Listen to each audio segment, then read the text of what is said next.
Chloe San Jose rumesbak sa mga baser niya patungkol sa pagiging bad influence niya umano kay Carlos Yulo. Yan po yung ating pag-uusapan. Bibigyan ng komento opinion sa araw na to. Pero bago po yan, nais ko lang po kayong imbitahan, lalong-lalo na po sa mga bagong napadaan lang dito sa ating channel.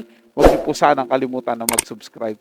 Hit nyo na rin po notification bell para laging po kayong updated sa mga bago pang video na ating ilalabas. Share, like, and comment din po kayo mga tagapanood. Atin niyang babasahin at pupusuan. At ang video na to ay galing po sa channel ni Showbiz Trend Update.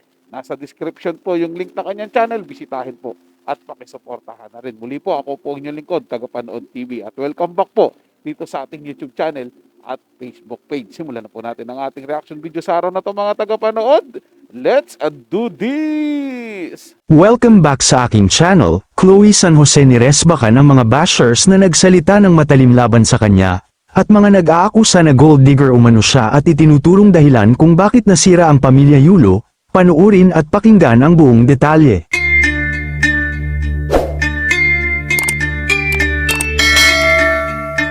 Hanggang ngayon nga ay hindi pa rin tinitigilan ang vlogger na si Chloe San Jose ng kanyang mga bashers dahil sa nangyayaring gulo sa pamilya Yulo at paglason sa isip ng kanyang kasalukuyang boyfriend na si Carlos. Siya kasi ang sinasabing ugat ng hidwaan ng mag-ina.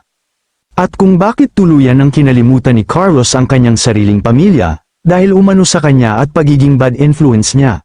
Kaya naman patuloy siyang tinitira ng mga netizens sa social media, pati nga ang ibang mga kilalang celebrity ay hindi na rin maiwasan na makisawsaw dahil sa pag-aalala kay Carlos. Pero ganun pa man, sa kabila ng masasakit na salita na natatanggap ni Chloe sa mga netizens at pagbabanta sa kanya, ay tila hindi naman ito nagpapatinag at tila mas lalong nagiging palaban at ipinapakita na hindi siya madaling natatakot. Sa isang bagong post sa Facebook kung saan ipinakita niya ang kanyang bagong kulay ng buhok, isang netizen ang nagbigay ng ilang masamang komento kasama ang isang akusasyon tungkol sa paggamit ni Chloe ng pera ni Carlos para ipagmalaki ang kanyang sarili. Bagamat karamihan sa mga komento ay ginawa ng mga netizens na pawang mga papuri para sa bagong hitsura ni Chloe, isang partikular na netizen ang nagnegatibong tumingin sa mga bagay-bagay at nagsimulang gumawa ng masasamang komento. Matapos magsulat ng isang partikular na mahabang komento kung saan ikinwento ng netizen ang di umano'y totoong pangyayari sa pagitan ni Carlos at ng kanyang ina, pagkatapos ay inakusahan ng netizen si Chloe na ginamit ang pera ni Carlos para ipagmalaki ang kanyang buhok. Banat ng isang netizen, "Hoy, napalitan ang buhok ni Android 18 katas ng gold ni Carlos yan."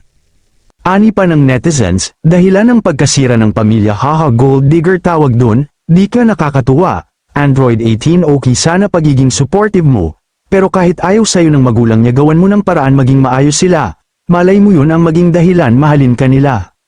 Banat pa niya, ipakita mong deserving ka sa anak nila, oo masaya kayo ngayon, pero hanggang saan? Kung habang buhay mo gusto makasama yan, mahalin mo din pamilya niya. Kung di kayo magiging maayos, maghihiwalay din kayo niyang jowa mo, tandaan mo yan. Pero tila hindi naman nagpasindik si Chloe sa kanyang basher at tila pinangaralan niya pa ito. Aniya, "Girl, I've been getting my hair done since 2020, what are you on? You must be new here. Stop my IG and stay tuned, love love love." Samantala, matatandaan na ilang celebrity din ang nakisawsaw at tila hindi sang-ayon sa pakikipagrelasyon ni Kaloy kay Chloe, kabilang na dito si Pokwang at Vice Ganda. Kayo mga ka-showbiz, anong masasabi nyo sa ating showbiz topic ngayon? Kung may opinion kayo ay magkomento lang kayo sa aking comment section. At syempre, kung bago pa lang kayo sa aking channel ay mag-subscribe na kayo para lagi kayong updated sa mga showbiz trends na ina-upload ko. Maraming salamat po. Diyan po ako nagtataka mga tagapanood, no, sa ginagawa po ni Chloe San Jose. Sinasabi niya po na hindi siya red flag para kay Carlos Yulo, pero wala rin naman po siyang ginagawa para mapatunayan yung sarili niya dun sa magulang.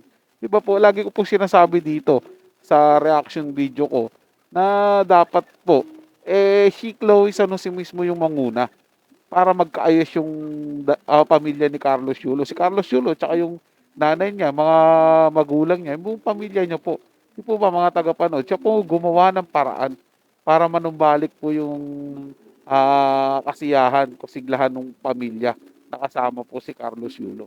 Pero wala po eh. Sa halip na pag-ayusin niya po yung pamilya, pineplex niya po, pineplex niya pa po yung mga bagay na pag-aari ni Carlos Yulo na siya po yung nandoon, siya yung nakikinabang. Like yung condo, mga tagapanood, di ba? Tapos binilan siya ng bag, kulay din siya ng buhok. Kaya sasabihin po talaga ng netizen, dami kasing pera ni Carlos Yulo, kaya mo nagagawa yung ganyan. Di ba? Mapagbibintangan ka po talaga, mga tagapanood. Pero kung ang ginagawa niya is para ilapit ulit si Carlos Yulo dun sa pamilya, di ba, magkaayos sila, wala pong mangyayari na magbibintangan po siya ng kung ano-ano mga tagapanood at ibabash po siya ng kung sino-sino. Kasi ginawa niya po yung lahat ng paraan niya para magkaayos po yung pamilya. Siya po yung nagiging daan. Kaso wala po talaga mga tagapanood. Bagkos talagang naninindigan siya na si Carlos Yulo, sa kanya lang po talaga. Well, tingnan na lang po natin mga tagapanood hanggang saan itatagal ang kanilang relasyon. At kung tumagal man, sana nga po tumagal talaga at totoong mahalin niya ng tunay si Carlos Yulo. So yun lang po mga tagapanood. Nagustuhan niyo po yung ating talakayan sa araw na to. At kung kayo bago lang po na napadaan dito sa ating channel, huwag niyo po sanang kalimutan na mag-subscribe. Hit nyo na rin po notification bell para lagi po kayong updated sa mga bago pang video na ating ilalabas. Share, like, and comment din po kayo mga tagapanood. Atin yung babasahin at pupusuan. So hanggang sa muli po, ito yung Tagapanood TV. Komento at opinion lamang. Wala pong personalan. Paalam po at mabuhay po kayong lahat.